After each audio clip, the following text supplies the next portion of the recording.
Picture this. You're a courtier in 16th century Bavaria, and you're about to enter the throne room of one of Europe's most powerful rulers. But as you approach the massive oak doors, a smell hits you that's so putrid, so absolutely vile, that grown men are literally vomiting in the streets outside. The guards are standing 100 paces away from the castle, and even the rats have fled the building.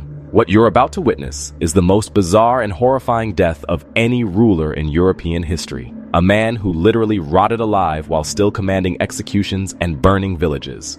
This is the story of George II of Bavaria, known to history as the Rotting Duke. And trust me, you've never heard anything like this before. If you can make it to the 7th minute of this video, drop a comment and let me know what you're thinking, because this gets so much worse.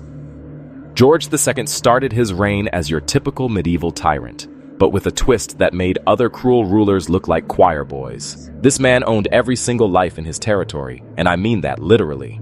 Village didn't pay taxes on time? He'd burn the entire place to the ground with families still inside. Someone stole a loaf of bread? Off with their hands. But here's where it gets really dark. During one of his elaborate feasts, 3 young girls allegedly mocked the way he walked. His response? He had them executed right there at the dinner table while everyone was still eating. The chroniclers wrote that the blood mixed with the wine, and nobody dared to stop eating.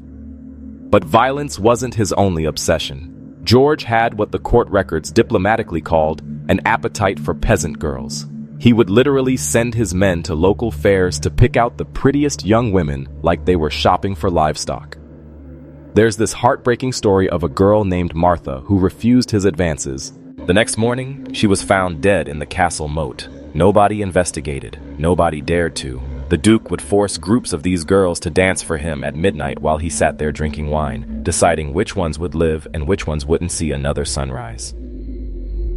Now here's where our story takes a turn that nobody, not even his enemies, could have predicted. All that excessive eating and drinking that came with absolute power started catching up with him. At first, it was just weight gain. Nothing unusual for a king who could eat whatever he wanted, whenever he wanted. But when his doctor suggested he cut back on the wine and meat, George literally laughed in their faces and said, "A king cannot be thin like a monk." Little did he know, those words would come back to haunt him in the most horrific way possible.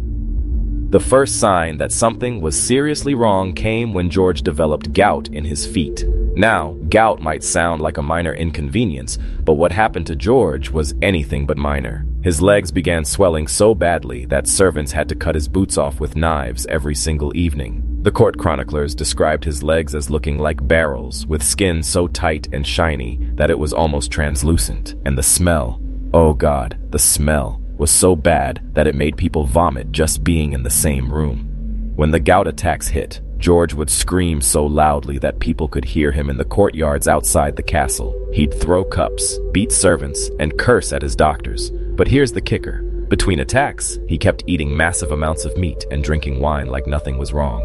The medical treatments were just as horrifying as the disease itself.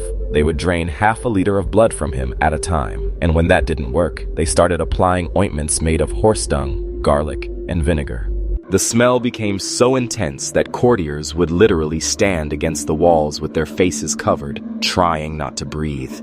But wait, it gets so much worse. During the summer months, George's skin started cracking open and forming ulcers that oozed this disgusting liquid that even the castle dogs wouldn't go near. The Duke had essentially become a prisoner in his own rotting body, but he still insisted on running his kingdom. Picture this. Foreign ambassadors coming to negotiate treaties, and they're met with this figure whose legs are wrapped in bloody bandages, whose face is twisted in constant agony, but who's still giving orders for executions between screams of pain. Eventually, George couldn't even walk anymore.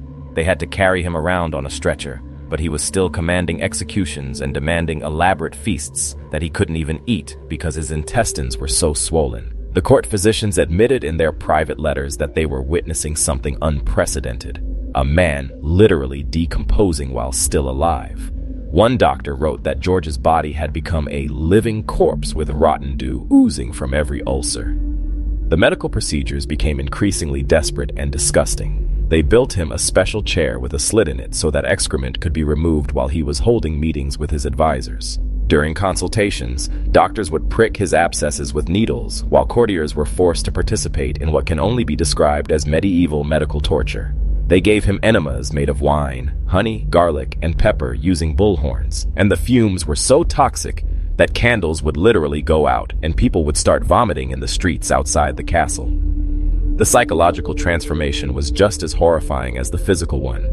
George went from screaming in pain to displaying this cold, sadistic cruelty that terrified everyone around him. He would have executions staged right under his windows so he could watch from his chair while sitting in his own excrement. When doctors suggested that devils might be causing his condition, he had 12 people burned for witchcraft. He became so paranoid that he had his own eldest son publicly flogged for allegedly plotting against him. By his final years, George had transformed his castle from a seat of power into what can only be described as a house of horrors. The stench was so bad that guards had to stay 100 paces away from the building. Other European rulers started making jokes about it. The Prince of Prague said you could tell George was still alive because of the smell carried by the eastern wind. French ambassadors reported that people in Paris were talking about the stench coming from Bavaria. The end came during a particularly hot day when George's belly had swollen so much that it looked like a drum stretched to its breaking point. When doctors attempted one final enema, his stomach literally exploded like a rotten barrel. His scream was heard for miles, and the smell was so intense that everyone within the castle grounds immediately evacuated. George spent his final hours in delirium, still giving orders to burn villages and calling for mistresses who had died years earlier. Even his funeral was a nightmare. His body had swollen so much overnight that they couldn't close the coffin properly. The funeral procession became a public health hazard as people fled the streets, and instead of mourning, crowds gathered to celebrate. The women he had abused sat in the front rows, laughing at his coffin, and one peasant woman threw a dirty rag at it while the crowd cheered.